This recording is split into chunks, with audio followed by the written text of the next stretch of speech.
Okay, today we're going to look at one of the most famous busts or artwork, if you will, in the world.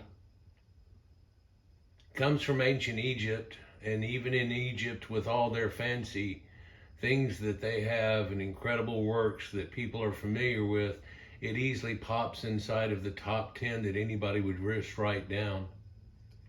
And if you turned around and said, well, take out the Sphinx and the pyramids, and we're just looking at like artifacts, this easily gets into the top 5. So it gets a lot of discussion on it. Here we are fixing to walk up to the exhibit, and I don't know if you can from this distance easily tell who we're talking about. But this is Nefertiti, Nefertiti, the famous Egyptian queen. Now, this room, I've seen this aspect, and people walk in, and of course there's people all around it and looking in it and so on, and to try to get your own little video of you walking up to it without somebody walking in front of it or things like that seems to be somewhat difficult.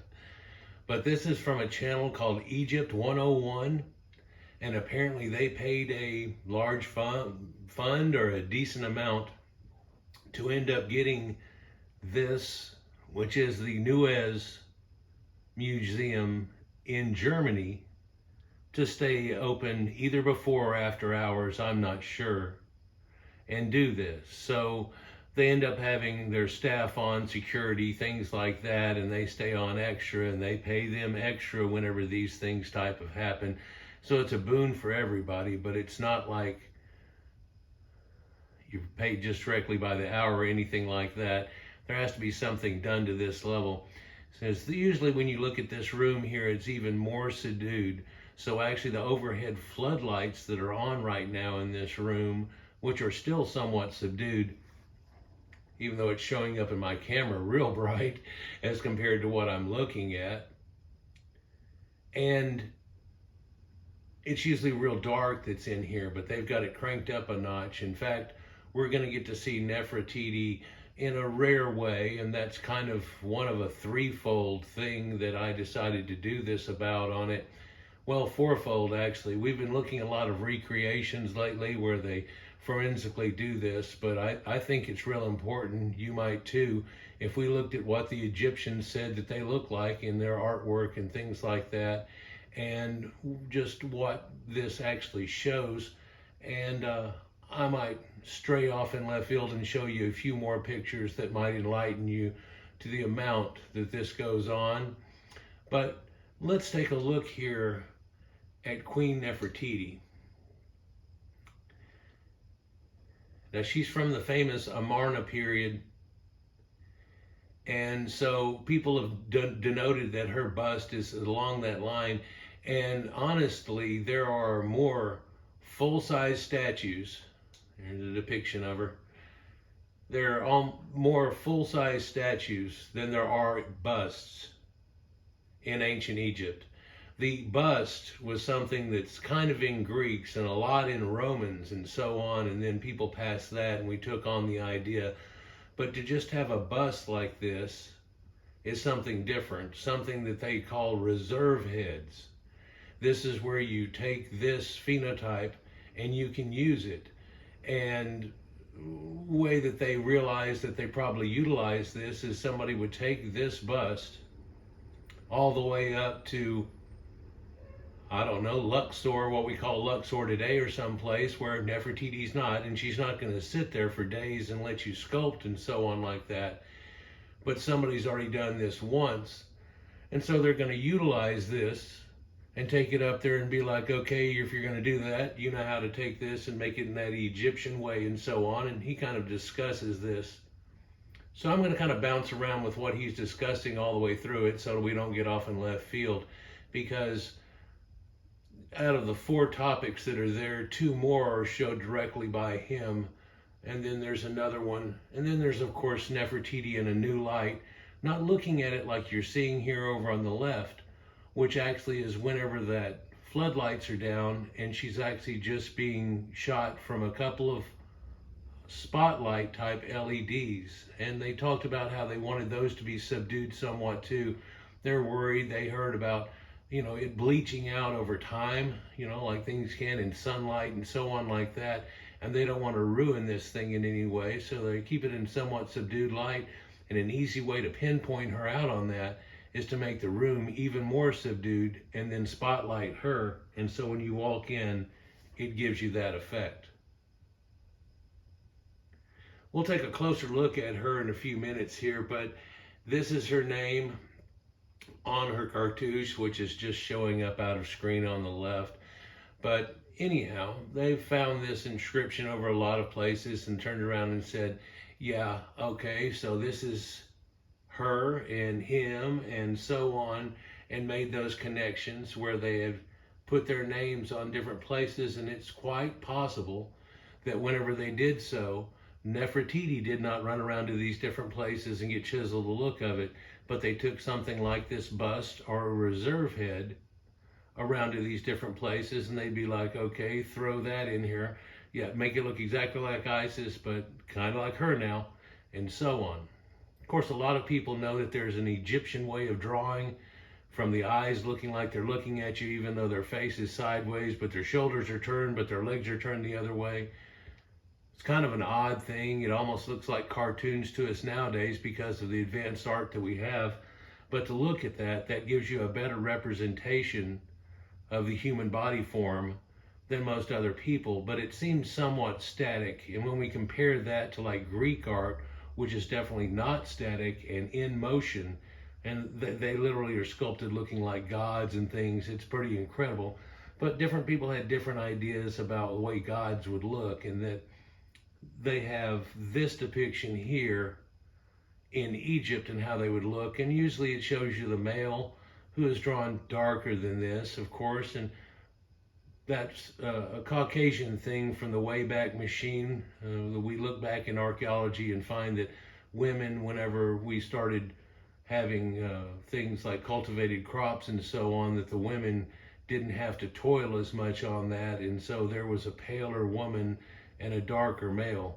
And at one time they would have probably both been pretty tan, but she becomes lighter as the male becomes somewhat darker, doing a lot of the outside work. And you can imagine Egyptians running around in basically something that's like shorts and flip-flops, that they would get an incredible tan. I'm Irish, and I used to get the most incredible tans every year, but we would hang out at the lake a lot of times and so on like that, and you could quite often find me shirtless in a pair of shorts, and I just had flip-flops on. In fact, one time I had a wreck on a three-wheeler, and they were like, oh, no, and I scarred my back a little bit and everything with it. But whenever it happened, they were like, well, what were you wearing? And I was like, well, shorts, thongs, and a necklace. I was wearing a necklace. Like, kind of foolish getting on a three-wheeler and taking it to 60 miles an hour or whatever and losing it somewhat. But there's a whole story behind that. You can't quite see it here. In fact, there's only a few angles that you can really catch it out because of the way that the light is usually in the room, that she only has one eye. It's the one on the left that we see there, would be her right eye. But that's actually one of those blue crystal eyes, and he'll show you ones and talk about how people have said, well, this might be fake and so on. And they're like, well, here we got this and that and the other, and some scribes from way back when. So no, not necessarily. We're all just real thankful that she only has a few scuffs on her cheek and her ears got broken off, basically. In fact, if you get a close look at her ears, you can tell that they put 3 or 4 pieces of that back together and tried to make it right. And if you look at the top of her cowling, or her crown that's shown on here on the back left, is it, where we're looking at now, there's a big chunk knocked out of it there too. And so luckily it didn't fall on its face or sit and get ground into the ground while it was trapped under all the rocks and the things that were on it in the Amarna place. And it's where Akhenaten had his new city and so on, basically, from what I understand. And then they left it, and in doing so, there was a man named Thutmose. No, not the pharaoh, just an architect, passed through time. But we looked at how scribes are passed down from father to son and so on, and they're hooked up to nobility down some run. it's one of those things where a whole lot of people would have to die before that person would ever be put as a pharaoh. But there's well-known lineages that are going on through this, and even whenever it passes from one dynasty to the other, that's still a close connective. And a lot of times this is, oh, well, to that guy and his, it's now the uncle of so-and-so, or his granddad had a kid too that was this guy, and da-da-da. So that keeps the lineage going on.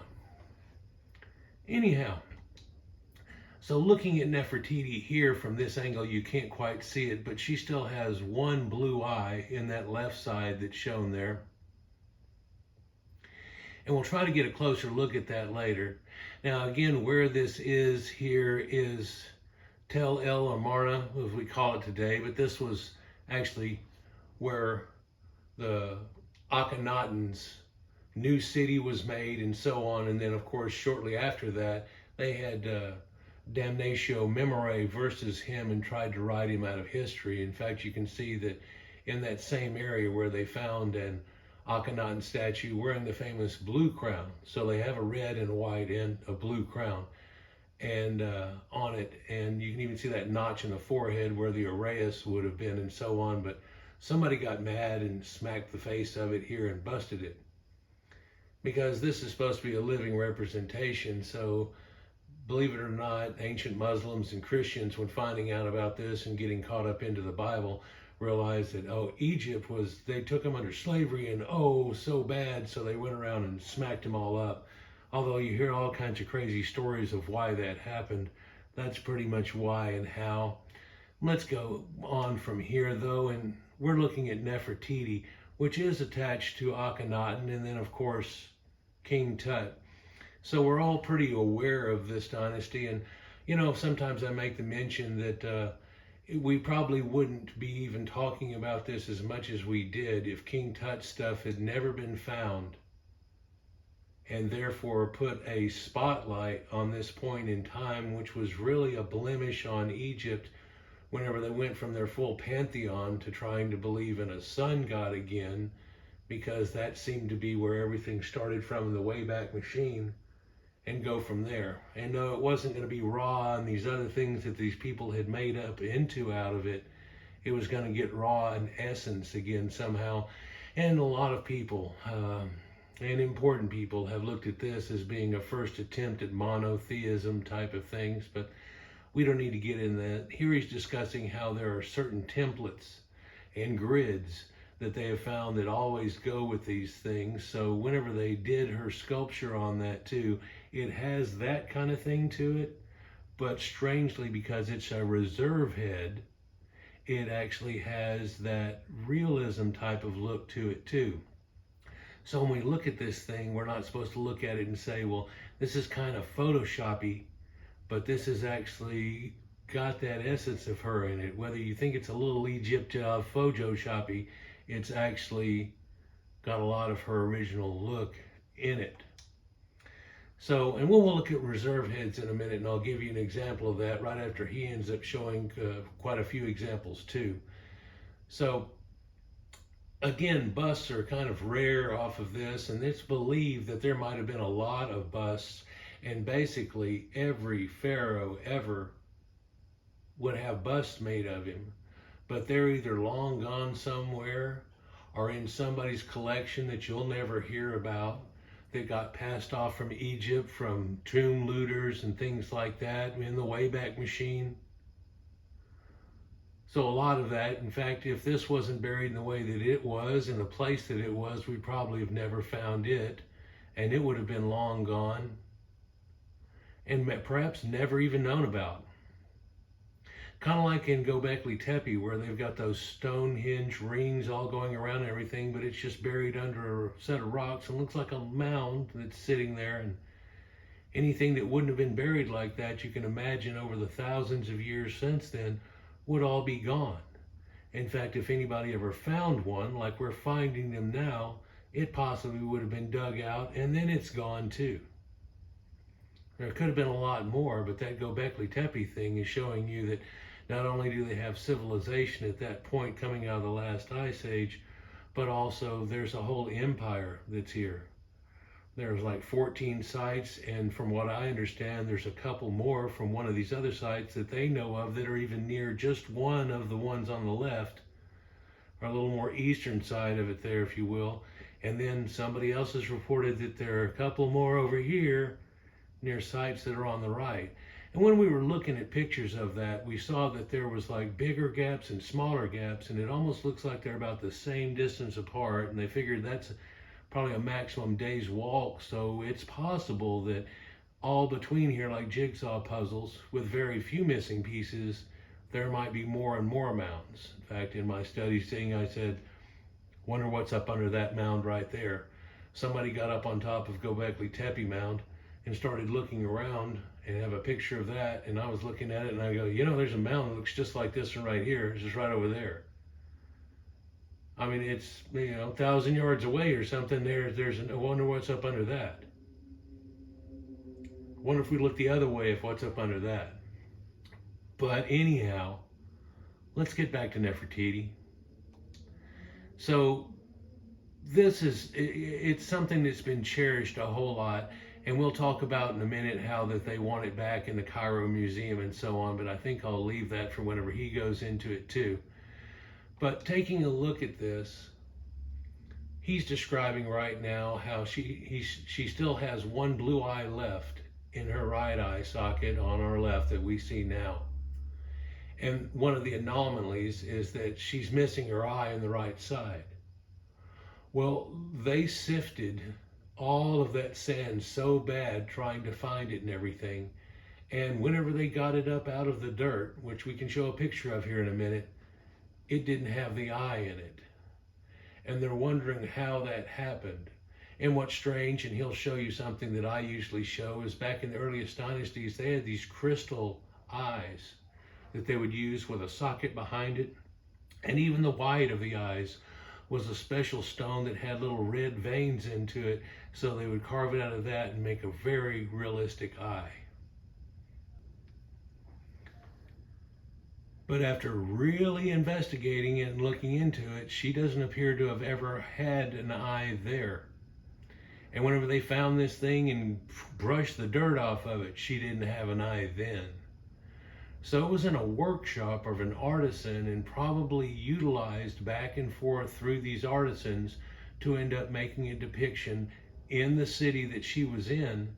And then it would be passed around to other cities where they were doing an architecture. They'd be like, I need that bust, or we need to get Nefertiti here. I think it's better if you just give me the bust, and so on. There might even been at one time multiples of these, but it's a limestone statue, and then that special concrete plaster that Egypt made is smeared over the top of it, and then it's been all sanded back and everything, and believe you me, they tried to make it look somewhat reasonable. You can even see the little area of the pouches below the eye and the way that looks. And whenever they did the CGI or the CAT scan on the thing, they realized that, well, that wrinkle there was a little more pronounced, and they made it a little less whenever they did this. But of course, that's kind of the way that you do it. So it's not just a straight sculpture, but it's a sculpture that was right on at it, and then they put plaster over the top of it, smoothed it off, and then fixed it from there, because plaster is much easier to work with than the limestone, although it gets extremely thin in spots and so on too, and we'll get a depiction of that here in a moment. But one blue eye left, and you know, so there's a question to where the other one was, but they didn't find it. It's not in there. And they may have found some more pieces of the ear, but people didn't glue those back together any more than what they were, and so on like that. So here, looking into the face of an ancient Egyptian, you can see what she looked like. And there's been a lot of contestants saying that, well, she might have actually come from Syria or ancient Anatolia, because at a time there was a bunch of different things and so on like that, and correspondence between the two, and they were calling each other brothers. And King Tut's got a dagger that's known from up there, and it's actually made out of iron, and it predates the Iron Age whatsoever, and it's supposed to be a magical dagger of the gods and all this stuff going on. So there's a huge amount of trade between those two people in a way that a lot of times doesn't get spoken of, because it shows a relation. And then, of course, when I did the genetics here recently, they talk about ancient Anatolians being the same as the ancient Egyptians, who they called brother, I guess, off of it. But then what's the biggest connection we have now? Well, believe it or not, the modern Egyptians that are there now have admix, and post-Roman times, they say in the genetics, because they only find it then, of running over of Arabic type people and Ottoman Empire, blah, blah, blah, and also some admix that they got from the slave trade that was going on that wasn't going on before off that. So it ended up making them to where they have about a 1% match to the ancient Egyptians, and a lot of that is in the Coptic people, but the ones closest related to the ancient Egyptians are modern Western Europeans. Boy, whenever that came out, it verified what a lot of people have been saying, but then it also caused a big stink with other people trying to say that something was Eurocentric. Well, no, wait, that was the thing before, until we had proof. Now that we have proof, it's a way of saying, yeah, they were ancient Caucasians and they weren't mixed up. And when you look at the demographic of places like this in the Holy Land, that isn't exactly the demographic that was going on in ancient times. Most people understand this very easily, but let's continue here. You can see her complexion that's here, but that's under the other light. But here they show that there's a bunch of different people that they show that, yeah, there are artworks just like this bust. In fact, bigger pieces and stuff like that that really don't have much blemishing on them too, perhaps a little more, but they're over 1,000 years earlier. And some of these have that crystal blue-eyed statue form. And in fact, instead of showing you this one right here necessarily, or going over here and showing Nofret and Rahotep that have crystal blue eyes and so on, this man shows one that he said it's one of his favorites. It's called the Seated Scribe, and you've seen that in a video that I did here not too long ago. And it shows you this man here with his crystal blue eyes. And I recently did a video where they were talking about the debacle with the current attempt on Cleopatra being West Sub-Saharan Bantu somehow, and show a person that's actually from Egypt and has a lineage from Egypt with blue eyes. He's a doctor that used to be, a professional doctor who turned into a comedian. And he goes around doing things, and he has blue eyes, and in fact, he looks a lot like this guy.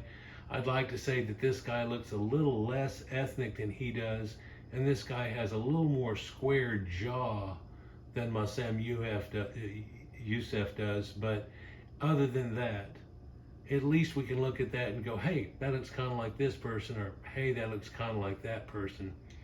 And so it's got these crystal blue eyes, and he's pointing it out too. It's just like Nefertiti's that's right here, and you can see her. But now what they did was they paid a little extra money to turn around and turn on all the lights. Well, from what I understand, they brought extra little floodlights in, and instead of just turning on the overheads like the opening shot was, they turned it on this. And so now we can see Nefertiti and what she would look like, not in dulled out LED lighting in a dark room, but in a regular room. And it's another reason they selected this. You can see her ears all put back together there on this side. And that blue eye, which might be coming through just a little bit.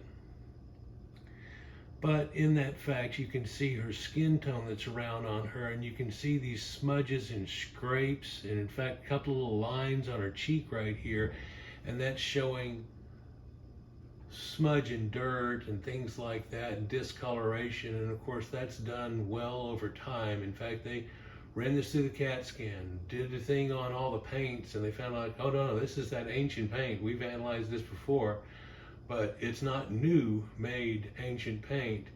This is ancient paint. Everything is legit on this. And I know you'll still hear all kinds of things, and it's like after they came out, oh, they're just trying to cover their butt. From what?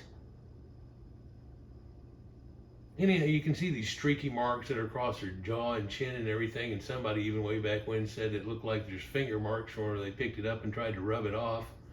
Might have been a little sweaty at the time of doing it, and they haven't taken like 401 Windex or anything like that and tried to clean this thing off and ruin it. They've just basically taken real light paintbrushes and busted all the dust off of it a couple of times, and here you go.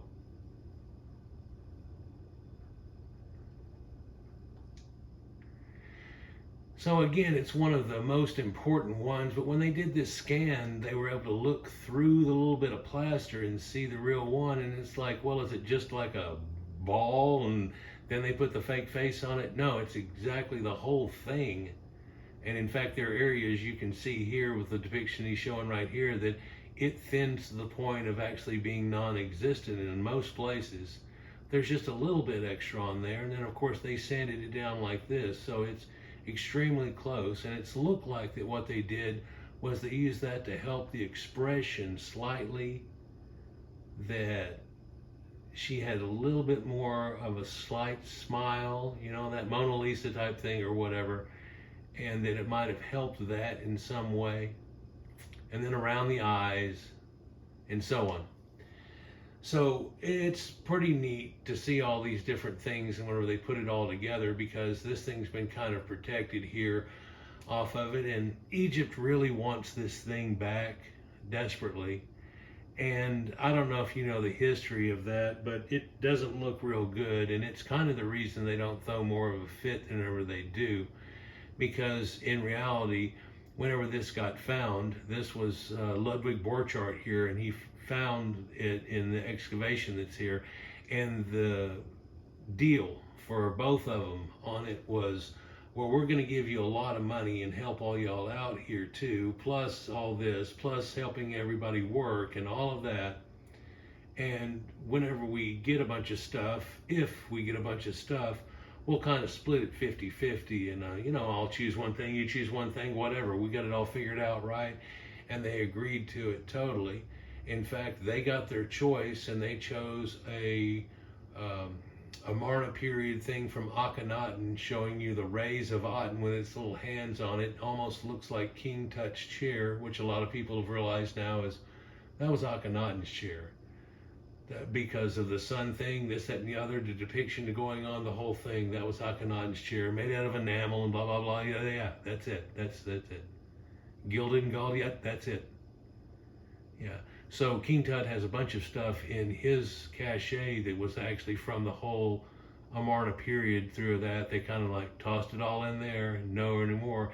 And if it didn't get covered over in the wrong way that no one ever noticed, and the first people that found the tombs dug out and poured it over there too, making it look less conspicuous or more inconspicuous, then we probably would have never even found it and so on. But I guess that's for another video. So let's continue here and get a little more understanding of what happened with that idea. Well, they found it in 1912 or so, and this is the piece that Egyptology said, well, we want this whole facade right here and everything. And they go, that's great. I guess we'll take the Nefertiti bust and da-da-da. And it's not like this wasn't just a handshake or something weird, but they actually have full documentation on this idea, even showing you a drawing of the bust and things like this. It's on here. So what was odd is that around about 1924, I think, whenever they first put it on exhibit, Egypt threw their first fit on the idea of it. And what they tried to claim, wait for it, is that it had been illegally smuggled out of Egypt and stolen, and they want their things back. And they got a little uproar about it. And then of course the Germans just came out and go, here they are signing for it. You can check the signature versus the same guy. Here's the thing, I don't know what they're trying to pull. Here's a ledger right here showing you we got this, they got that. Here's this, here's that.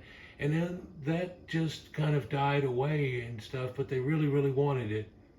And you didn't hear too much of an echo on that because of what they said. But then whenever they got the new Cairo Museum going and everything, they tried to pull off this, you know what would be real nice is if y'all could turn around and give us the da-da-da back that you stole. And it's like, here's this piece of paper. Look, when we agreed upon this, this was so Middle Europeans would see something like this in a museum. That's kind of what museums are for. and see it in a museum and go, oh, honey, you know, it'd be great next year, maybe instead of coming here in Central Europe, we could go to Egypt. And lo and behold, there's your tourist dollars that you're trying to get in the first place. So maybe you ought to just let this happen like it's supposed to happen because it's happening. And you don't want to shut off the water faucet.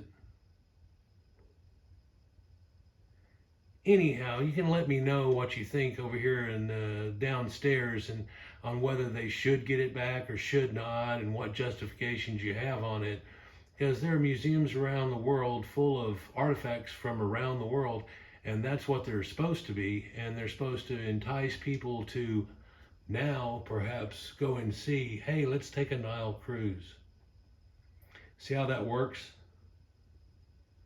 It probably wasn't going to work if they didn't see something like this at this museum that didn't entice them in the first place. And in turn, people are wandering around in this town in Germany and stuff, and they're like, what's here? They go, well, there's a famous museum, and they've got the thing of this, and Nefertiti, and so on. So no matter what you've heard lately or tried to show in Cleopatra videos or so on and everything, this is one of a myriad. There's a couple of different pictures of when they found this. So this is, you know, burgeoning photography and with a flash thing and the whole 9 yards. Pretty good pictures here showing it though. But I'm going to ask you a question here. Looking at the people that are holding on to this and presenting it for the camera as a picture right here, there are people on the left and there are people on the right. Which one would you say that she is perhaps more related to? You're welcome.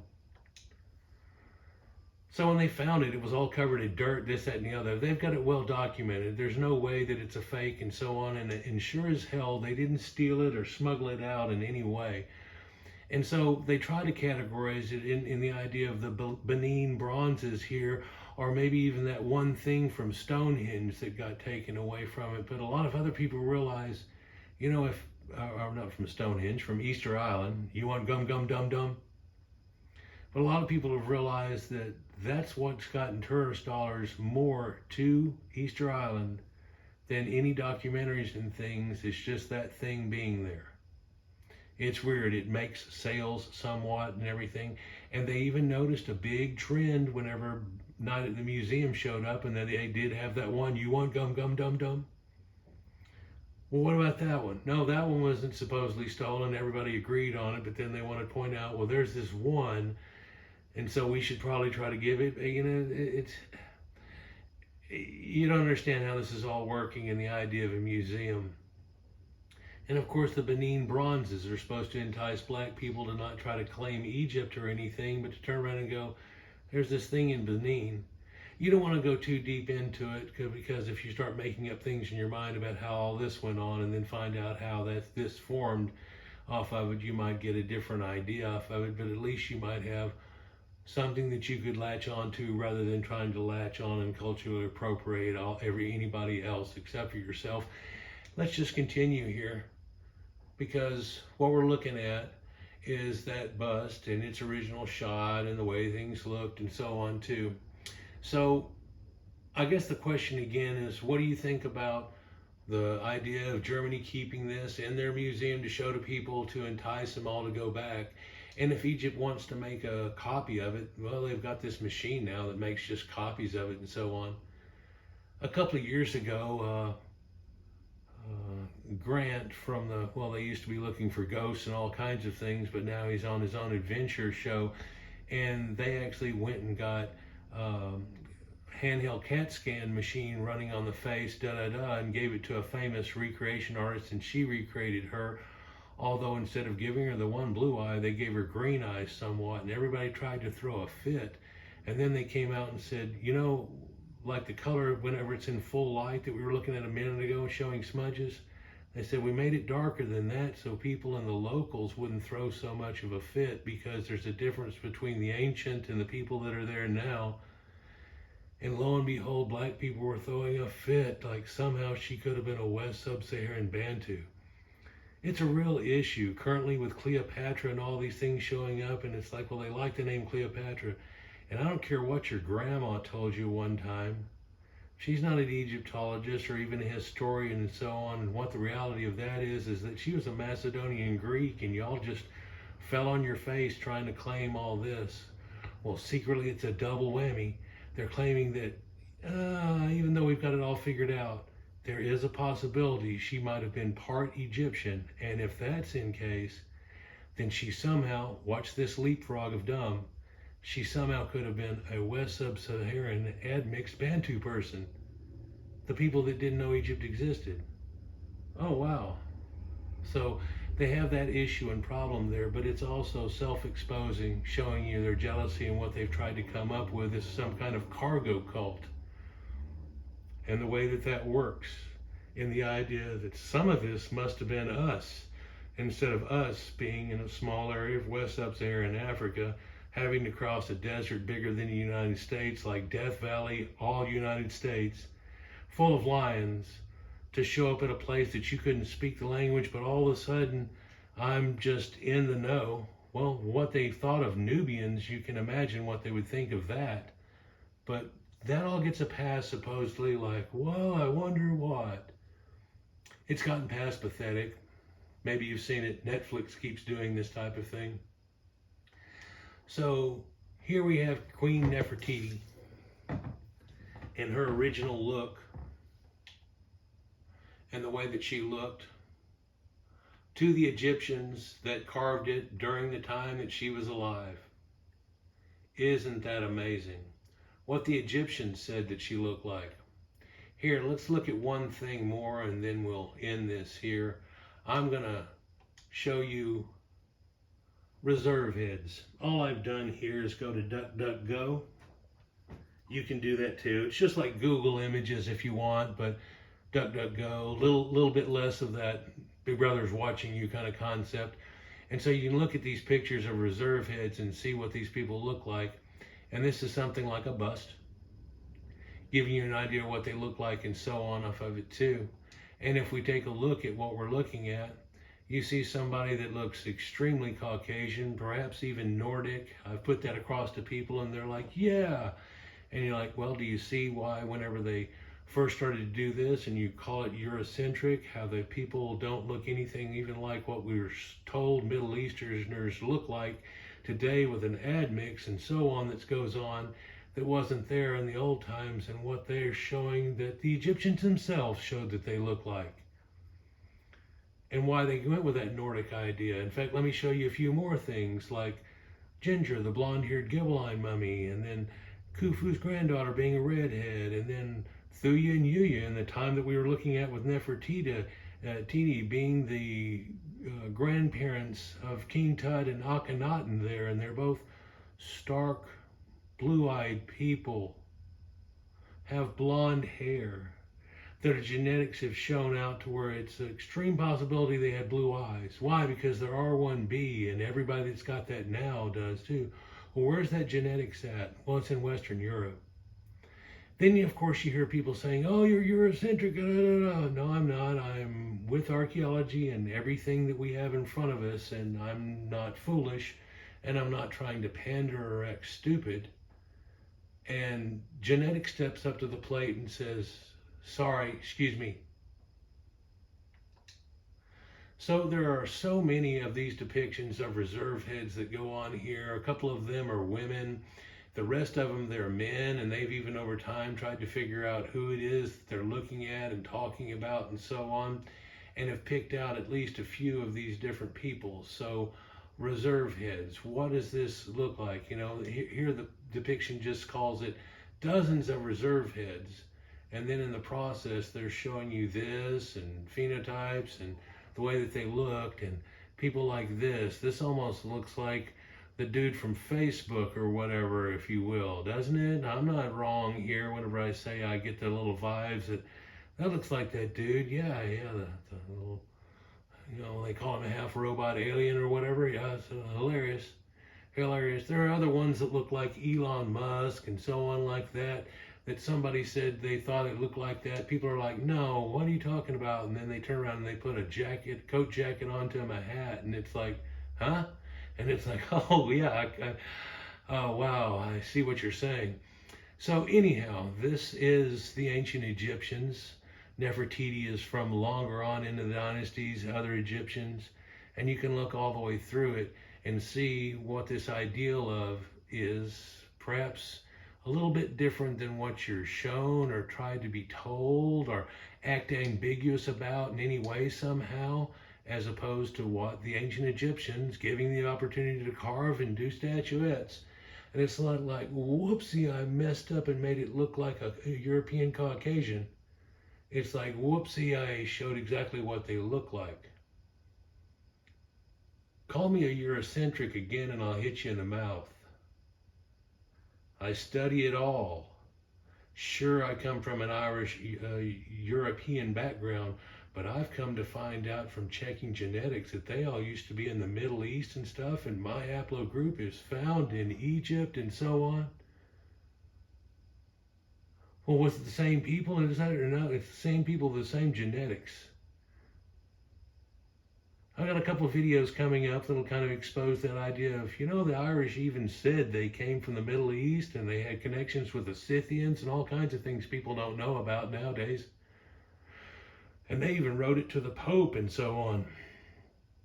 Anyhow, reserve heads. Here's busts. They have some through different areas down through the lineages. Nefertiti's kind of a standout, and she is kind of a standout to begin with. But here are the first showings of them here where they made these limestone perfect reserve heads in the earliest of dynasties. And there's no question on that. Just like the question of being, well, there's kind of tanner, more red ochre, tannish looking males and pale females. Well, yeah, that can be found in Minoan art, Etruscan art, all around the Mediterranean, Sumeria, Persia, the Mitanni, all the people of ancient Anatolia, the Greeks.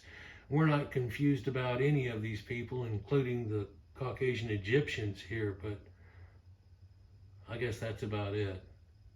Anyhow, gorgeous looking statue, real lifelike almost, and in fact it looks like a recreation a little bit. I'm going to see now if I can find a girl that took that plaster art and made it look real and took realism and threw it on top of it and see what we can get next. Probably should have already found that and had that loaded up right now to end with it, huh? Peace.